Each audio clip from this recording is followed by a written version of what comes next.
Thanks everybody for coming. Today we're going to talk a little bit about convective heat transfer from impinging flames. Do I need to do something to share the screen? Nope. All right. So I want to thank co-author Randall McDermott from NIST for his support on this as well. And yeah, so let's go ahead and get started. Quick background. We'll talk a little bit about what convection is and why we care. Talk about the defaults in FDS and why we started looking at this in more detail. And then we'll talk about impinging jets and the model that we've put together in FDS and talk about its validation. So when you're looking at an impinging jet in FDS, the convective heat transfer is being calculated with kind of a max function between a natural convection and a forced convection criteria. What that means is when you have a really high velocity, you're going to have a higher heat transfer coefficient. But when you have a fire that is impinging on a surface, you get this local stagnation point where your velocity in the tangential direction goes to zero, or really close to it. And so you end up switching between your natural convection and your forced convection regimes. And that leads to what you're seeing here in the image, where you have this really low heat transfer coefficient at the stagnation point.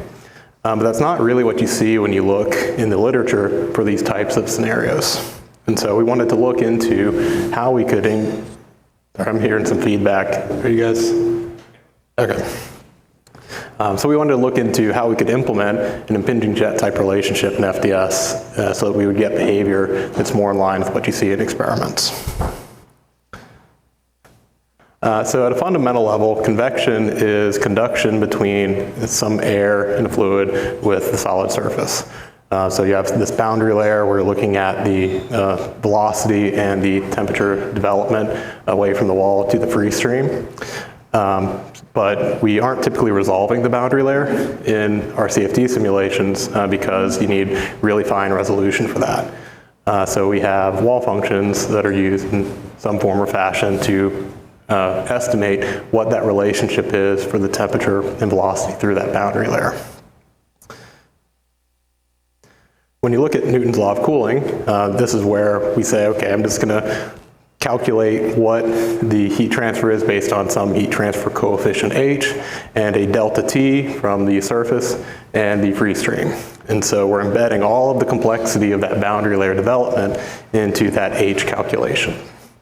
But what that means is if the formulation of how we're calculating H doesn't really match how those correlations were developed, then you're going to get non-physical results out of it. So when we look at impinging jet heat transfer in the literature, what I'm showing here on the right is the heat transfer as a function of distance away from the center line of the impinging jet. So you can see you have this local maxima right at the center of the impinging jet, and then it slowly drops off as you move away.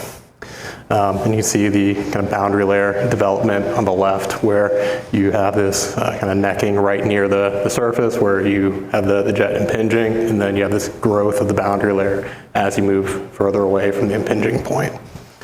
But as you can see, really in that figure on the right, that's kind of the opposite trend of what we were seeing with the default configuration in FDS, where here you have a much higher heat transfer coefficient at that stagnation point. So we won't go too much into the math on it, but there's this really good review paper by Livinggood where he goes into lots of different correlations that people have come up with for impinging jets. So I've summarized a few of them here. Typically, they're looking at either an angle of impingement of the jet, where it might be offset from perpendicular, or you're looking at different nozzle to plate spacing. So in the context of fire, how far is your fire seat from the surface? Or the one that we're going to talk about is based on the stagnation pressure concept. So the difficulty you run into with the first two here is that they are not something that you can plug in very easily into a general purpose CFD code. FDS doesn't necessarily know exactly how far away from a surface a nozzle is. You could hard code a lot of these things, but it's not simple to make that general purpose. Whereas the stagnation pressure concept is actually fairly straightforward to implement because it's already built in to how we're doing the a flow solution in FDS. And so we can take advantage of one of the parameters that's already there for it. Okay, so again, more math here, but the H term here is that stagnation energy per unit mass. So this is basically a concept of how much flow pressure or kinetic energy you have throughout your domain. And so what we've done is defined an impact velocity term, which is if you take all of that stagnation energy and convert it into an effective velocity, by assuming it was all kinetic energy, you can get this velocity scale. We then use the length scale based on the fire diameter. So a lot of these relationships are based on the nozzle diameter. So here we're doing a similar type concept. And then we've established the Nusselt relation based on a typical forced convection criteria. And then you can see the Reynolds and the Nusselt definitions here. All right, so now let's talk about how the model looks. So the first case, maybe it'll play. All right. So the first case we're looking at here is a verification. So we have a flow velocity from a square section. It's 0.2 by 0.2 meters. And we varied the Reynolds number here with velocities ranging from about 10 to 40 meters a second. And what we wanted to look at with this is if we use existing correlations and calculate what H should be based on the configuration with the refactored formulation that we've come up in FDS, how well do we reproduce what the literature says? And in general, what we found is that it agrees pretty well, although we would hope that would be the case because we tuned our coefficients and stuff to align with this case. So we would hope that it would agree pretty well since this is what we were using to establish that. You can see there is some grid sensitivity, particularly at the really high Reynolds numbers. On the left there, we're showing that Martin correlation compared with the 3 resolutions. Typically in fires, at least in the case of what we're looking at, you're not going to have velocities quite that high. That's a 40 meters per second flow. A lot of times in a plume, you might be in the more 5 to 10 meters per second, which is more in line with the case we have down at the lower end. Then on the right, we're showing how the heat transfer coefficient then varies across the surface. And you can see that similar to what people have shown in the literature before, now we have a peak value at the center, and then it drops off as you move away. All right, so now we're going to talk about fires. So the test case that we're looking at here was some experiments conducted by Rachel Wasson at Virginia Tech as part of her master's. She used a high temperature sensor to separate the heat transfer modes and calculate an effective H for her scenario. So in her case, she has a 0.3 by 0.3 meter burner with a few different heat release rates and separation distances from the ceiling.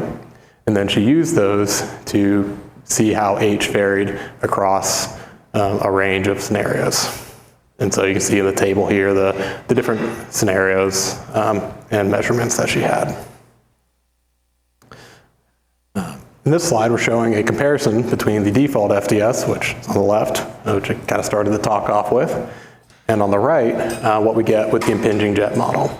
So again, we see we have this high value in the center, which agrees a lot better with what you see in the experiments. You can see the absolute magnitude of the heat transfer coefficient is also about an order of magnitude higher than what you were seeing in the default FDS. And that's in line with the experiments that Rachel conducted.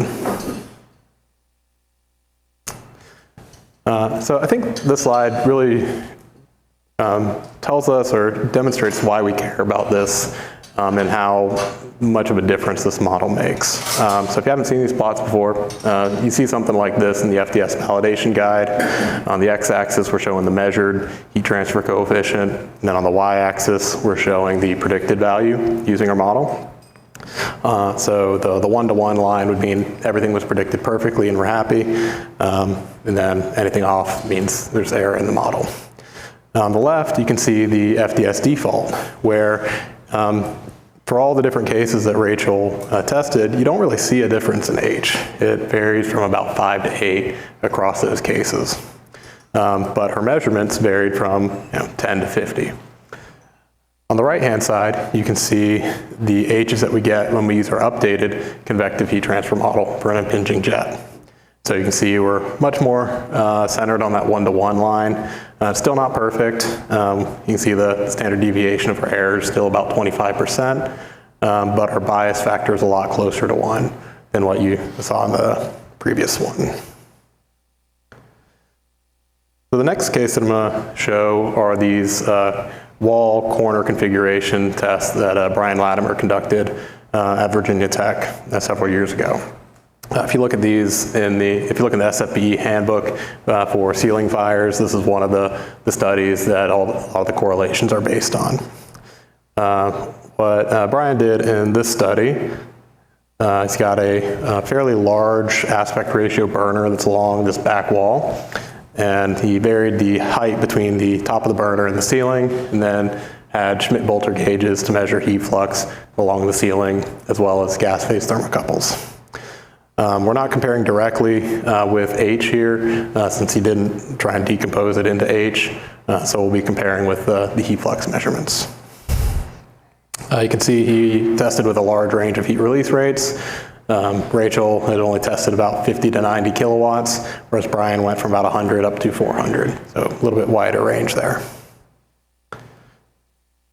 So here we're showing similar style plots. So again, x-axis is the measured, y-axis is the predicted. But here we're showing the heat flux rather than the heat transfer coefficient. And I've separated the data into the different cases from the Latimer and Wasson ones. And again, you can see that overall, the fit's a lot better in the total heat flux to the surface using the impinging jet model than in using the FDS defaults. There's still quite a bit of scatter. The standard deviation here is 36%, so still quite a bit there. And we do see a little bit of bias where the Latimer cases were generally over-predicted and the Wasson cases were generally under-predicted. It's not entirely clear why we have this systematic bias. The two authors did use different sensors. The Latimer cases used a water-cooled heat flux gauge, whereas the Rachel Wasson cases used a high temperature gauge, so there's potentially some impact there. So also you have the corner ceiling versus just a ceiling with no confinement. So not entirely sure, but we do see a little bit of bias between the two sets of data. The last thing I'm going to talk about is why do we care about this and how does it impact what we do in the performance-based design space. If you do performance-based design, the general idea is that we want to understand what's the criteria that a structural member or occupants or some system needs to meet in order to be successful. So we have some performance criteria, and then we say what's a realistic fire hazard. And then we compare the results of those two, say if to a realistic fire hazard the performance criteria are not exceeded, then the design is sufficiently safe. One of the applications that we do pretty regularly at our company is looking at omission of fireproofing or speccing out what level of thickness you need in fireproofing on structural members. A lot of times we'll do a detailed thermal model. For this, I'm just using a simplified Eurocode method as documented in the Buchanan book here. But in this approach, we take the heat fluxes predicted by FDS, and then we apply them in a lumped capacitance model to a structural element. You can see the section factor here and the properties and all that. And then use that to predict the change in temperature over time.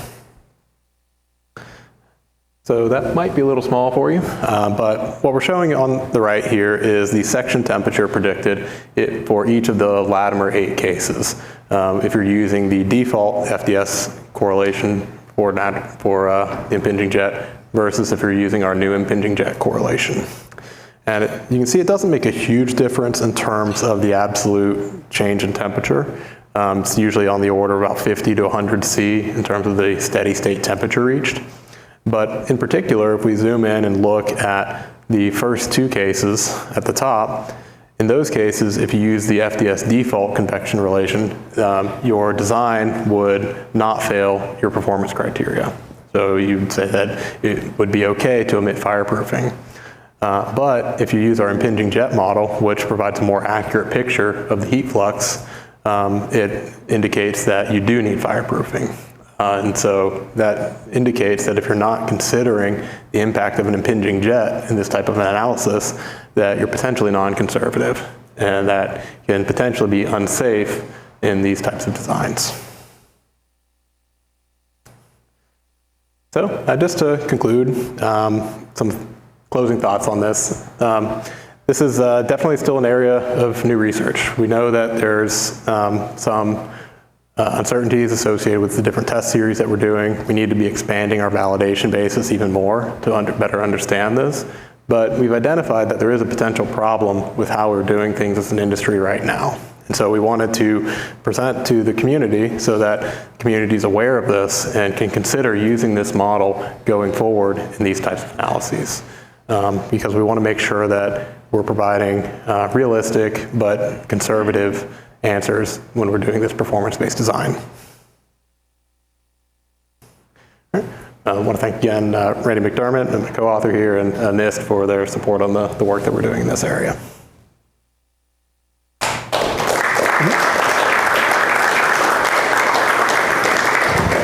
Thank you. There was a question here that says, thank you for the valuable information. On slide 11, do we know why the coarser meshes showed a better agreement with the experimental data? In this particular case, it's hard to say exactly why it's better. You're going to start changing your film properties to some degree, and so that might be affecting it. But I would say this correlation is not perfect. Randy, so you raise your hand. We did tune to the coarse case. That's a good point. That's why it was nailed on the coarse case. But yeah. I mean, why the grid dependence we're still working on. Yeah. One of the issues with changing the grid size is that we always assume that the quote-unquote free stream temperature or free stream properties come from the grid cell that's nearest to the surface. So as we refine the grid, that grid cell gets, that point that we're taking the free stream properties from keeps getting closer and closer to the surface, or you could think about it deeper and deeper into the boundary layer. So we're looking at potentially choosing another location that's not subject to grid refinement to be where the free stream properties are taken. I don't know how it will affect the impingement zone, because in your case, I think you have to look at the pressure right at the nearest grid cell. But, as you refine the grid, you're changing that quote unquote, free stream value. And I think the place where that's going to come in the most in our formulation here. So if we look back at the math here on the correlations, can you pull it up on, yeah. So the Reynolds number here, we're basing on the ambient values for the density and the viscosity. So it's at the nozzle location. But you have the thermal conductivity that is going in that Nusselt relation to H, and so that is dependent on that film temperature. So to Kevin's point, as you're resolving that boundary layer more and more, and that film temperature is not converged, it's going to be changing that thermal conductivity, which is going to affect that H value in our current formulation. And one thing to also mention that there's also a radiative component to all of this. And if you're dealing with fire, often the radiation is the dominant mode of heat transfer. So, you're focusing on convection. So whether or not it makes a huge impact in a case where you've got a beam that's engulfed in flames, it may not be as important there as in another case where the convection dominates. And that is a good point. And where you start to get, it's interesting if you go down the rabbit hole of like how adiabatic surface temperature is calculated, and if you're using that as your flame temperature in these performance-based design analyses, because the H, so the same incident heat flux and gas temperature will give you a different adiabatic surface temperature if your heat transfer coefficient is different. And so if you go down that rabbit hole, it's a little unclear, as long as the H's you use are consistent between what you calculate in the model and in your thermal model, it shouldn't matter too much. But if you're letting FDS calculate H and you're getting a 5 to 8, and then you're using something like a 35 as specified in the Eurocodes, then now the H's are not internally consistent between the two. And so that can affect your answer as well. Any other questions? And I guess from a practical point of view, is there anything you need to do in the input file, or how do you activate this mode, or what do you do differently than maybe the default mode?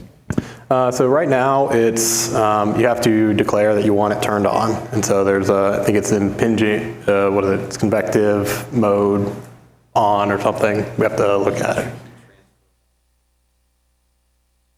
Yeah, so heat transfer model equals impinging jet. You have to use to invoke the model. So that's how you turn it on, and then you have to specify your convection length scale. Typically in FDS, you might not specify that and just take it as a value of unity.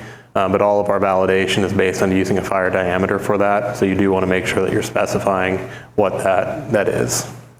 We've talked about trying to make it so that you can have a natural transition between this model and not having it, but that's still kind of ongoing work.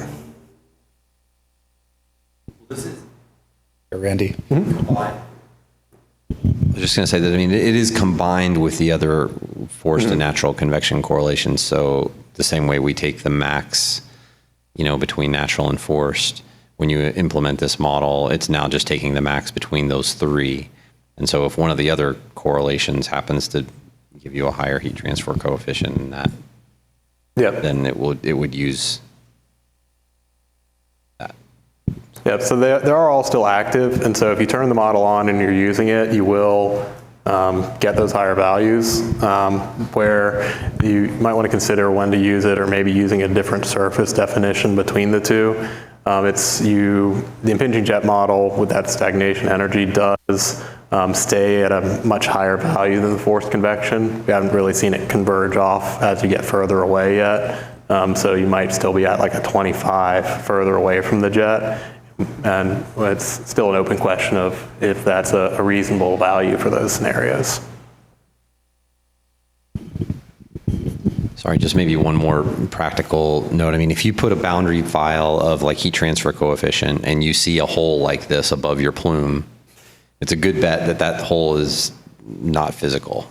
Yep. Right? So, it kind of goes to what you're saying, like when should you use this, whether radiation is important or not. Jonathan's the one who's been pointing out to me that like these forced and natural convection coefficients correlations we're using tend to not give heat transfer coefficient values more than 15? Yeah, 15 is about as high as you can get. About as high as you can get, and we've definitely been seeing data where these coefficients need to be up in the 30, 40 or more to match the convection heat fluxes. So at least this gets you to that point if you need it.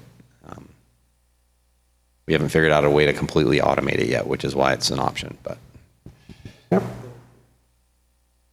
Okay, well, thank you very much, Jonathan. I appreciate the talk.